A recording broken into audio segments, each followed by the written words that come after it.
அதிதி தேவியே ஆதிசக்தி ஆவாள்.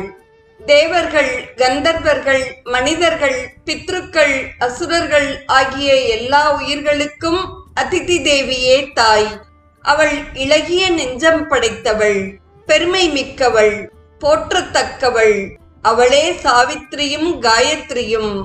அவளே உலகத்தையும் தாங்குபவள், செடி கொடிகளை வளர்ப்பவள், பரந்த பூமியாய் இருப்பவள், பல செல்வங்களை உடையவள், அனைத்துமாய் இருப்பவள், ஐம்பூதங்களுள் ஒன்றாகியவள், இங்ஙனம் என்று சொல்ல முடியாத இன்ப வடிவினள், பிராணிகளின் உடலாய் இருப்பவள், அவ்வளவு பிரசித்தி பெற்றவள், சத்தியஸ்வரூபி, அமிர்தஸ்வரூபி என்று மந்திர திருஷ்டாவாகிய வசிஷ்டர் கூறியுள்ளார் என்று மகாநாராயணிய உபநிடதம் கூறுகிறது.